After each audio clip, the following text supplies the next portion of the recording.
सहनाववतु सहनौ भुनक्तु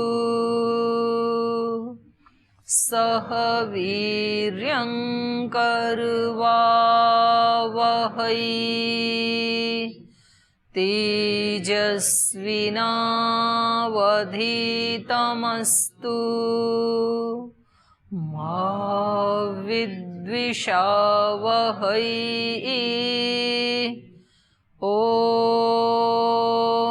शान्ति शान्ति शान्तिः।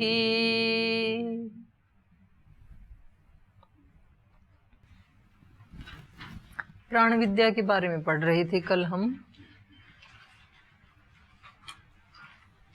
कि ये जो प्राण है ये निस्वार्थ है, स्वार्थ से रहित है ये, तो इसलिए इसको असुर बींद नहीं पाए। असुर इसके पास जब आए तो स्वयं असुरत्व ही नष्ट हो गया, मिट्टी के ढेले की तरह से इससे टकरा करके वो ही चूर चूर हो गई। तो इसलिए ये जो प्राण है इसको दूर भी कहते हैं। दूर मतलब इससे मृत्यु दूर रहती है जी। दूर नाम मतलब इसका नाम दूर, इसकी संज्ञा दूर है, दूर कहते हैं, दूर नाम नहीं। नाम मतलब संज्ञा, दूर नाम, इसका नाम दूर है, इसकी संज्ञा दूर है। इसको दूर क्यों कहते हैं? दूरम ही अस्य मृत्यु, क्योंकि इससे मृत्यु दूर रहती है, इसलिए दूरम। और फिर इस प्राण के बारे में बताया कि इस प्राण ने इस असुरत्व को, इन असुरों को कहाँ भेज दिया? दिशाओं के अंत में, बहुत दूर इनको भेज दिया और वहां इनको विदधात, इनको गाड़ दिया वहां पे। इसलिए असुरत्व से दूर ही रहना चाहिए, उनके पास जाना नहीं चाहिए, नहीं तो वो दोबारा कभी दोबारा ना चिपक जाएं। तो ये हमने कल पढ़ा था। तो ये कल वाले पाठ में से आपका कोई प्रश्न है तो आप पूछ लीजिए पहले। ओम दीदी प्रणाम। दीदी कल प्रसंग आया था कि पुरुषार्थ और प्रार्थना के विषय में। जब पुरुषार्थ और प्रार्थना एक साथ हो जाता है तो व्यक्ति की ऊर्ध्वगति होती है। तो कभी कभी ऐसा भी देखा जाए तो कुछ व्यक्ति का पुरुषार्थ भी 100% करता है और प्रार्थना भी साथ साथ करता है, लेकिन फिर भी वो असफलता ही प्राप्त करते हैं। असफलता भी एक चुनौती है, स्वीकार करो। कहाँ कमी रह गई देखो और विचार करो, कहाँ कमी रह गई उसको देखो। असफलता भी तो आनी चाहिए जीवन में, असफलता के बिना सफलता का कोई। और जो आप कह रहे हो ना 100%, ये वाक्य सत्य नहीं है। 100% पुरुषार्थ और 100% प्रार्थना पे तो असंभव भी संभव हो जाता है। ना तो प्रार्थना 100% होती है और ना हमारा पुरुषार्थ ही 100% होता है। हमें ऐसे लगता है कि जी हमने तो अपना 100% लगा दिया। आपको तो पता ही नहीं है आपकी 100% शक्ति क्या है। जो आपकी 100% शक्ति है उसमें से तो 96% तो वैसे ही यूज नहीं करता है मनुष्य, 4% करता है मैक्सिमम। और 4% भी स्वामी जी महाराज जैसे जो महापुरुष हैं वो करते हैं, हमारे जैसे तो 1-8% में ही। तो 100% कितना होता है बेटा, उसको तो अभी हमें पता ही नहीं है। और प्रार्थना 100% क्या होती है पता है आपको? प्रार्थना तो आपने 100% कैसे बोला? बात करेंगे वो अपने नहीं तो दोनों कह रहे हो आप तो, कि कभी तो ऐसे भी देखा जाता है कि 100% पुरुषार्थ किया और 100% प्रार्थना की। प्रार्थना का 100% नहीं क्या बोल रहे, तो पुरुषार्थ अपने स्तर पर उन्होंने पूरा किया है, जितना उनके सामर्थ्य उतना किया है, और उसके साथ साथ उन्होंने प्रार्थना भी की, लेकिन उनको सफलता नहीं मिलती। उदाहरण देना आप एक ऐसा जो आपके दिमाग में, कोई उदाहरण दो। जैसे वैसे उनकी सामर्थ्य है उतना ही पुरुषार्थ की अपेक्षा होती है, जो उसमें नहीं है उसकी तो अपेक्षा भी नहीं होती ईश्वर को। एक बालक से एक माँ कितनी अपेक्षा कर सकती है? जितनी बालक की सामर्थ्य है, 5 किलो उठा सकता है तो 5 की ही अपेक्षा होती है, उससे 50 की नहीं होती है। क्योंकि 100% पुरुषार्थ करके और 100% प्रार्थना करके कुछ भी असंभव नहीं है 3 लोक में।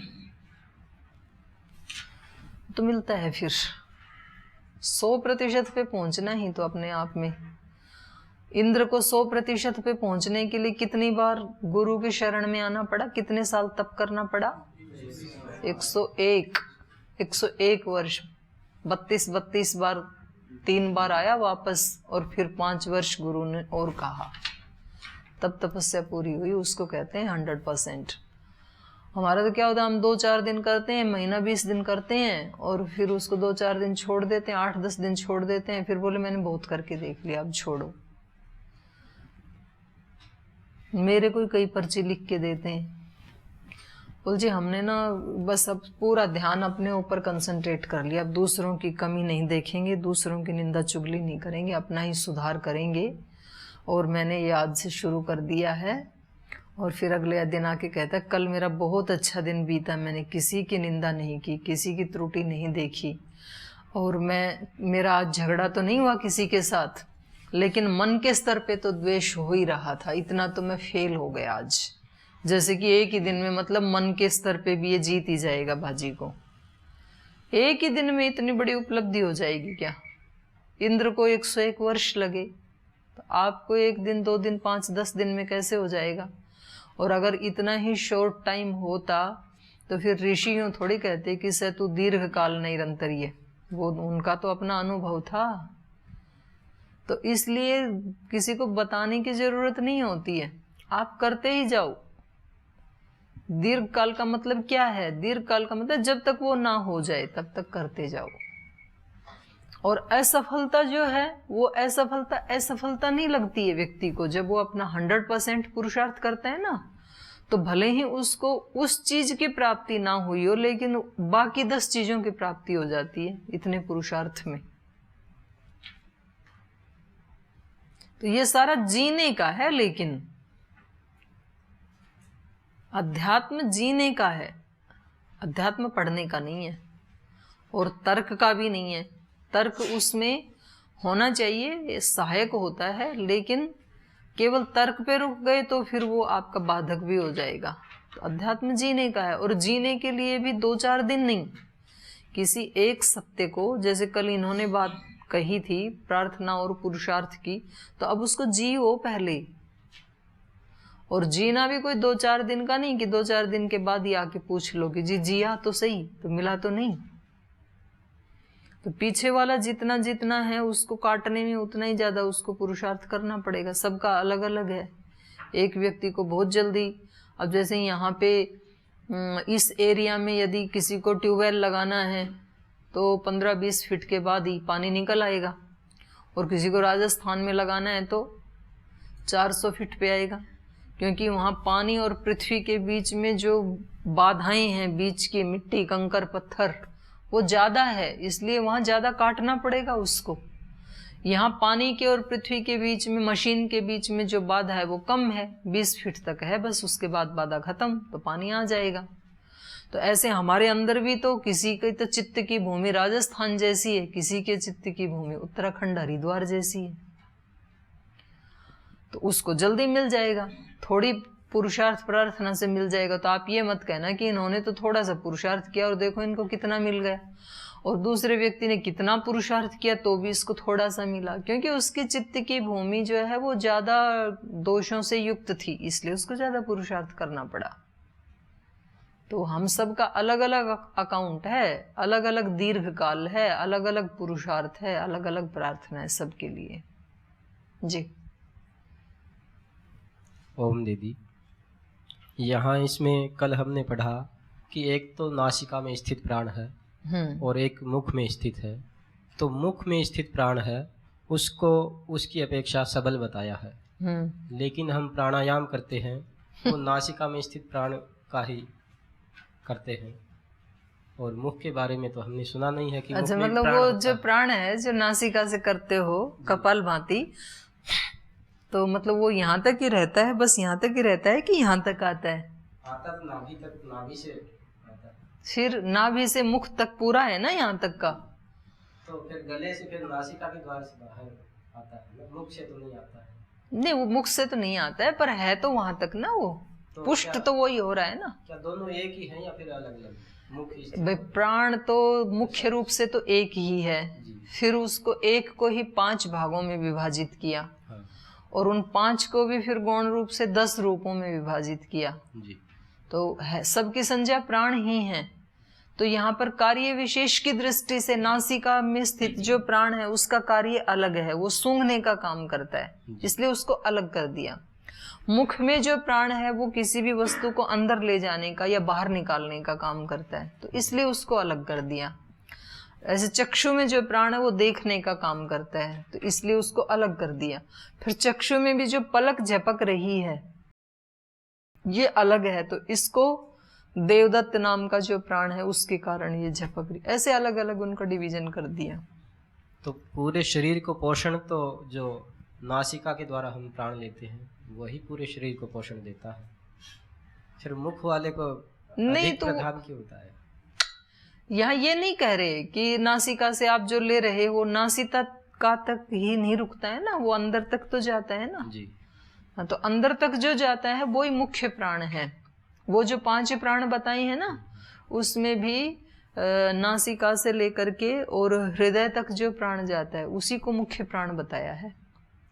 अच्छा, मुख से मुख्य प्राण ऐसा लिया गया? हाँ, अच्छा, मुख्य प्राण वो है। ओम दीदी प्रणाम जी। पिछले कक्षा में हम पढ़ रहे थे कि देव असुर के उसमें देव हमसे आगे निकल जाएंगे करके, असुर लोग उसमें वेद करके वाणी में चक्षु में बाधा उत्पन्न करते हैं, असुरता से युक्त कर दिया जी। तो क्या शुरू से देवों पे असुर हावी रहे हैं? ना ना, हावी ऐसे ना कहो, संग्राम शाश्वत है ये कहो। देवासुर संग्राम जो है ना वो शाश्वत है। ये तो इंद्रियों के स्तर पे हुआ, लेकिन हम बचपन से अंदर और बाहर दोनों जगह दोनों का वर्णन है यहाँ पे। तो कभी ब्रह्मांड का वर्णन करते हैं, ब्रह्मांड को आश्रय लेके, वो पिंड पे भी लागू होता है। कभी पिंड को आश्रय लेके बताते हैं, वो ब्रह्मांड पे भी लागू होता है। तो देवासुर संग्राम जो है ना वो शाश्वत है, हमेशा रहेगा, बाहर भी रहेगा। अब राम जैसे जो जिनको साक्षात विष्णु का ही अवतार मानते हैं, भगवान का ही अवतार मानते हैं, उनके आने पर उन्होंने इतने युद्ध किए, असुरत्व का नाश किया, तो भी आज असुरत्व है कि नहीं समाज में? है। महर्षि दयानंद ने बचपन से घर छोड़ के इतना तप किया, इतनी शक्तियां प्राप्त की, और उन्होंने जिन सिद्धांतों को स्थापित किया था उनका खंडन आज हो रहा है कि नहीं हो रहा? हो रहा है। तो ऐसे योगेश्वर कृष्ण जो 16 कलाओं के अवतार, सब प्रकार की योग्यताएं उस व्यक्ति में, और उन्होंने कितना सुधार किया, यज्ञ की परिभाषा बदल दी, जीने की अलग दिशा दी लोगों को, और उसके बाद भी भगवान कृष्ण के सिद्धांतों से विपरीत सिद्धांत दिखते हैं कि नहीं दिखते? दिखते हैं। स्वामी जी महाराज ने योग का कितना प्रचार प्रसार किया, जीवन ही तो लगा दिया अपना पूरा, और अपने साथ साथ करोड़ों लोगों का लगा दिया। लेकिन आज भी हॉस्पिटलों में आपको प्राणायाम न करने वाले और बीमार होने वाले लोग दिखते हैं कि नहीं दिखते? ये तो रहेगा। इसकी संख्या ज्यादा महसूस होती है दीदी असुरों किसकी? असुरों की। हाँ, असुर तो ज्यादा होते ही हैं, असुरता तो ज्यादा होती है। हमारे अपने अस्तित्व व्यक्तित्व में भी उल्टी चीज हमें जल्दी समझ में आती है, सीधी वाली के लिए समझाने वाले को बड़ा जी जान लगानी पड़ती है, तो भी आ जाए तो, नहीं तो कितने दिन पढ़ाओ, कोई बात समझाओ, और पता लगा 5 साल के बाद वहीं की वहीं सिद्धांत वो का वो, तो है ही कठिन। देवों को हमेशा लड़ना पड़ता है, स्थिर होके वो नहीं रहते हैं, तभी अपनी वो अस्तित्व को बनाए रखते हैं, नहीं तो उनको हमेशा भय रहता है असुरों का, देव को। और क्या, असुरों का तो भय रहता है, हमेशा जागरूक रहते हैं देव। अगर थोड़ी देर भी वो प्रमाद में आए तो असुर अटैक कर देंगे। सदा जागरूक रहना यही देवों का लक्षण है। तो सोने की क्या जल्दी पड़ी है आपको कि मतलब कोई तो ऐसा टाइम आए जब आराम से सोएं? तो ये जो सोने वाला भाव है यही असुर है, इसको तो पहचानना पड़ेगा। असुर को तो हम पोषण देते हैं, खुद ही पालते हैं हमें पता नहीं होता है। तो अज्ञान जनित खुशी, एक कल जो हमने चर्चा की थी ना, खुशी तो 2-3 प्रकार की होती है ना। एक तो ज्ञान जनित खुशी होती है, वो तो योगी को होती है केवल ज्ञान की उत्पत्ति से, कि देखो मैंने सब जान लिया और अब मैं इसमें नहीं फंसूंगा। और एक अज्ञान जनित खुशी होती है, जैसे छोटे बच्चे को जो है ना रोजाना नहलाओ, अच्छे कपड़े पहनाओ और फिर वो फिर मिट्टी में जाके लौटता है, तो बच्चे को खुशी मिलती है तभी तो लौटता है। तो ये जो उसको इस तरह का जो कर्म करता है, क्यों करता है? उसको शरीर के स्तर पे क्या ठीक है इसका ज्ञान नहीं है। आपको ज्ञान है कि शरीर को मिट्टी में नहीं लौटाना चाहिए, कपड़े गंदे नहीं करने चाहिए, इसलिए आप बचा के रखते हैं, और लग भी जाए तो झाड़ देते हैं। बच्चे को नहीं पता है, कभी उसको तो अच्छा लगता है मिट्टी में, वो उठा उठा के डालता है अपने बालों में, राख को, मिट्टी को, कीचड़ को, पानी को, सब गंदे कर देता है। उसको ये भी नहीं पता इतनी महंगी ड्रेस है ये भी नहीं पता कि मैं बीमार हो जाऊंगा, क्योंकि शरीर का ज्ञान ही नहीं है। और कितना खुश होता है पानी में घुस के बच्चा। तो ये कैसी खुशी है बच्चे की? अज्ञान जनित है। ऐसे ही हमें भी खुशी होती है, शरीर को पुष्ट करते हैं, शरीर को सुलाते हैं, नियमों से भगाते हैं, शरीर को बहाना मारते हैं, प्राणायाम नहीं करना है, ध्यान नहीं करना है, घर में छुट्टी जाना है ताकि कुछ दिन नियमों से बच जाएं। ये सब हम क्यों करते हैं? क्योंकि हमें हमारे बौद्धिक और भावनात्मक शरीर का किससे नुकसान होगा वो नहीं पता है। तो ये हम जब सोते हैं ना, तो ये अज्ञान जनित खुशी मिलती है, हमें खुशी मिलती है चलो आज तो छुट्टी है तो आज सोएंगे आराम से, तो सोने में एक खुशी मिलती है। ये खुशी कैसी है? अज्ञान जनित है।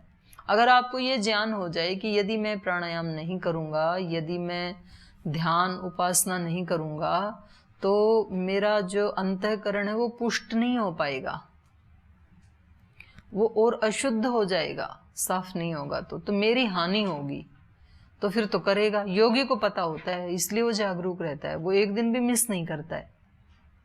खाना भले ही मिस कर दे, इसको मिस नहीं करता है, लेकिन वो अपनी साधना को, क्योंकि उसको पता है, शरीर के स्तर पे हमें भी पता है, तो इसलिए एक दिन भी खाना मिस नहीं करते हैं हम, क्योंकि हमें पता है शरीर कमजोर हो जाएगा। शरीर के स्तर पे हमें पता है कपड़े गंदे नहीं करने चाहिए, तो बचा के रखते हैं हम, और फिर भी हो भी जाते हैं बचाते बचाते, तो भी रोजाना पानी से धोते हैं, क्योंकि हमें पता है साफ रखना चाहिए, अवेयरनेस है हमारी। तो ऐसे जब हमें चित्त के बारे में भी पता लग जाएगा ना, तो उसको भी हम गंदा नहीं होने देंगे। फिर कोई भी राग द्वेष, इस तरह के जो मल हैं, आलस्य, प्रमाद, संशय, ये सब नहीं आने देंगे फिर हम। और आ भी गए तो रोजाना उसको उपासना के माध्यम से दोनों टाइम साफ करेंगे फिर अपने अंतःकरण को। तो जितना जितना विवेक और अवेयरनेस, सजगता जितनी जितनी बढ़ती जाएगी, तो उतना उतना हम उसको करते हैं कार्य को। तो ये तो शाश्वत रहेगा, क्योंकि कभी भी जहां हम अवेयर है वहां नहीं पूछते ना। किसी ने भी आज तक ये प्रश्न नहीं पूछा कि जी रोटी कब तक खानी पड़ेगी। हमें पता ही है जब तक जिंदा है तब तक खानी पड़ेगी, और कोई परेशानी भी नहीं है खाने में, बल्कि अच्छा ही लगता है रोजाना खाना। तो ऐसे साधक को कभी परेशानी नहीं होती है कि जी ये सजगता कब तक रखनी पड़ेगी, अच्छा ही लगता है उसको सजग रहना। जी दीदी नमस्ते। बस यही जानना चाह रहे थे कि असुर का जो एक पीरियड था वो राम और कृष्ण के ही मतलब जमाने में हुआ करते थे, जो उनका निवास स्थान अलग था, उनका सींग हुआ करता था, वो भयंकर होते थे, ऐसा टाइप का मतलब हम लोग समझते थे।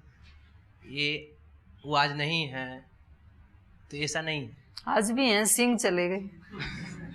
और सींग उस समय भी थे नहीं वैसे। जी जी, वो आपने जो सुना है वो तो समझाने के लिए है जी। तो कोई चीज को मतलब वो इंडिकेट करना होता है तो कुछ तो बनाना ही पड़ेगा ना जी। और वो सामान्य चेहरे से कुछ अलग बनाना पड़ेगा, तब पहचान होगी। नहीं तो मनुष्य का भी वैसा ही चेहरा और असुर का भी वैसा ही चेहरा, तो पहचानेंगे कैसे? जी। तो जो नया मकान बनाते हैं तो वो देखा है, अभी काला वो लगाते हैं सिर जी। और जीभ बाहर, राक्षस। तो वो क्या कह रहा है? बस यही मतलब कि उनका इस प्रकार के कि उनका अलग भेष होगा, अलग। नहीं नहीं नहीं, वो कह रहा है मकान बनाने वाले की जीभ बाहर निकल गई, इतने पैसे लग गए और सींग उगाई। कितना खर्चा हो गया। जी तो समझाने के लिए है वो। जी जी।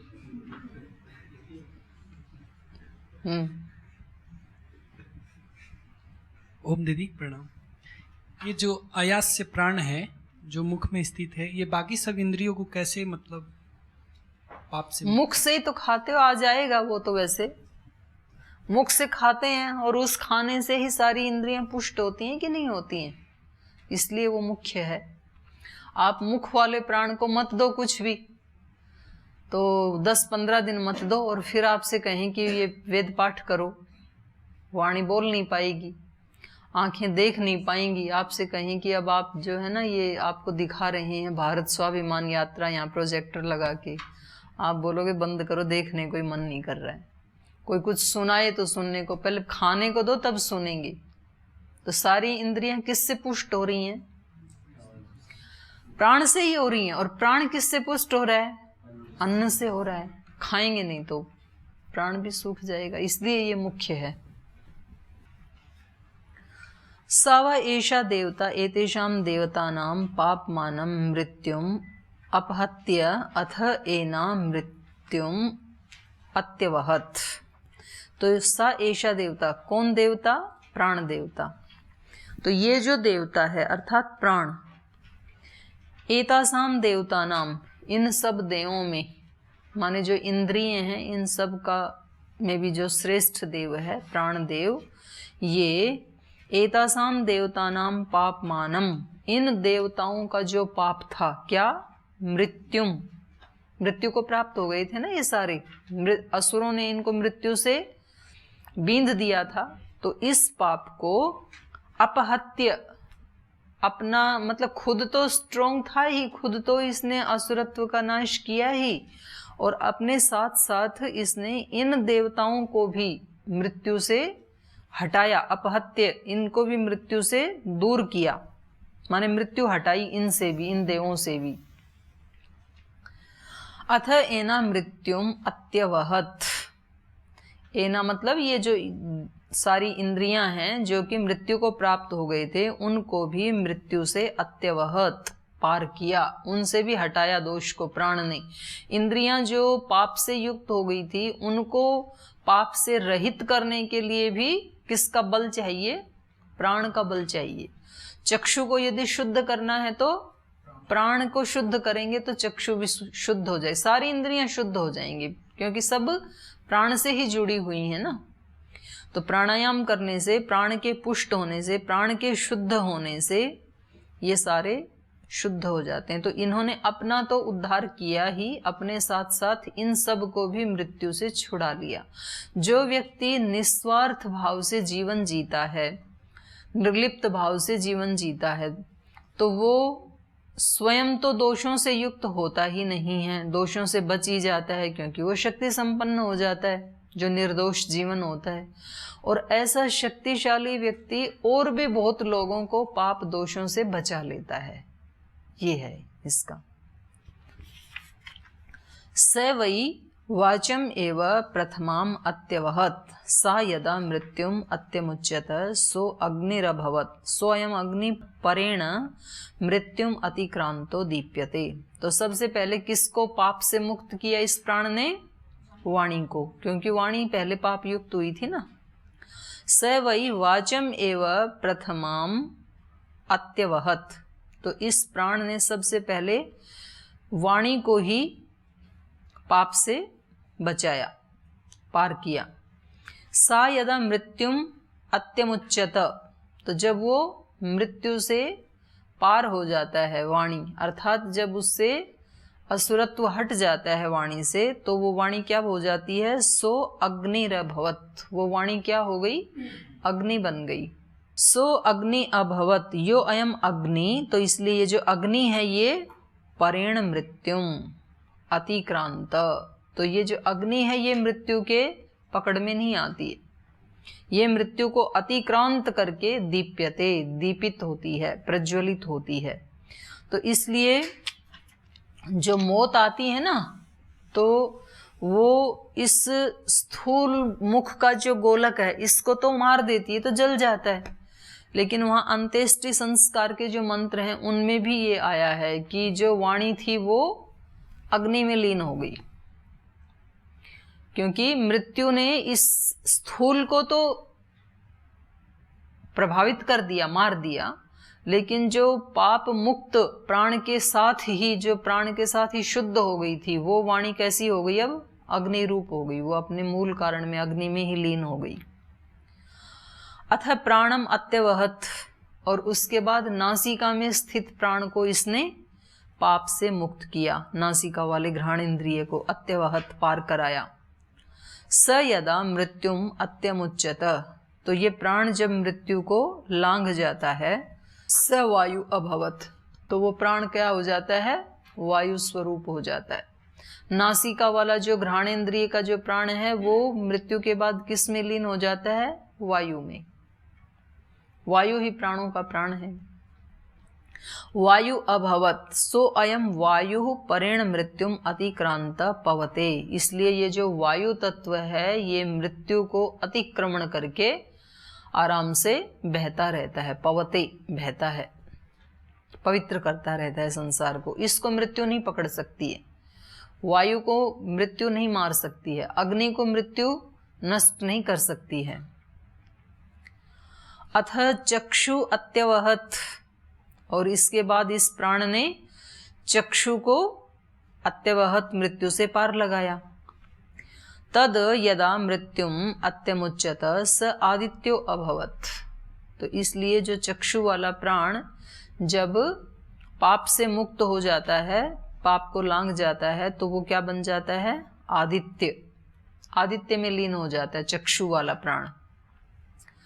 सो असौ आदित्य परेण मृत्युम अतिक्रांतः तपति, इसलिए ये जो सूर्य है ये मृत्यु से परे, मृत्यु का अतिक्रमण करके, मृत्यु की पहुंच से दूर जा करके आराम से तपता रहता है। सूर्य को मृत्यु नहीं मार सकती है।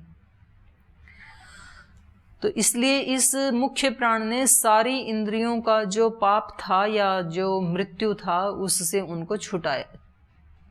अथ श्रोत्रम अत्यवहत, और चक्षु के बाद उन्होंने श्रोत्र को मृत्यु से मुक्त कराया। श्रोत्रम अत्यवहत तद यदा मृत्युम अत्यमुच्यत तदिशो अभवन, तो फिर ये जो श्रोत्र में स्थित जो प्राण है वो कैसा हो गया, दिशा स्वरूप हो गया। इमा दिशा परेण मृत्युम अतिक्रांता, तो ये दिशाएं जो हैं ये मृत्यु से परे हैं, उसकी पहुंच से परे हैं। दिशाओं को मृत्यु नहीं मार सकती है, तो वो अपना अस्तित्व बनाए रहती हैं। व्यक्ति के मरने के बाद भी ये सारी चीजें तो रहती हैं, अग्नि, आदित्य, वायु, दिशाएं, तो ये पाप मुक्त होने का मतलब है अपने अपने उन कारणों में लीन हो जाते हैं ये। अथा मनो अत्यवहत, इसके बाद इस प्राण ने मन को मृत्यु से पार कराया। तद यदा मृत्युम अत्यमुच्यत स चंद्रमा अभवत, तो मन जो है वो चंद्रमा बन गया, चंद्रमा में लीन हो गया। सो असौ चंद्र परेण मृत्युम अतिक्रांत भाति, तो इसलिए ये चंद्रमा जो है, ये मन जो है चंद्रमा का स्वरूप वाला होकर के मृत्यु को अतिक्रांत करके, अतिक्रमण करके भाति, चमकता है। भाति एवं हवा एनम एषा देवता मृत्युम अतिवहति यह एवं वेद, तो जो इस रहस्य को जानता है, कौन से रहस्य को, प्राण के पुष्ट और शुद्ध करने वाले रहस्य को जो जानता है, प्राण की निर्दोषता को जो जानता है, प्राण की निर्लिप्तता और निस्वार्थता को जो जानता है, वो, बाकी तो सारी इंद्रियां कुछ ना कुछ खाती हैं ना, अन्न लेती हैं, लेकिन प्राण उस तरह से, इसका अपना कोई विषय नहीं है ना प्राण का। जैसे चक्षु का विषय अन्न क्या है, रूप, श्रोत्र का शब्द, घ्राण का गंध, तो शब्द, स्पर्श, रूप, रस, गंध सबके विषय हैं, लेकिन प्राण का ऐसा कोई विषय नहीं है। तो प्राण किसके लिए काम कर रहा है, निस्वार्थ भाव से। आंख किसके लिए देखती है, उसको रूप चाहिए इसलिए देखती है, लेकिन प्राण निस्वार्थ भाव से काम करता है, उसका अपना कोई स्वार्थ नहीं है।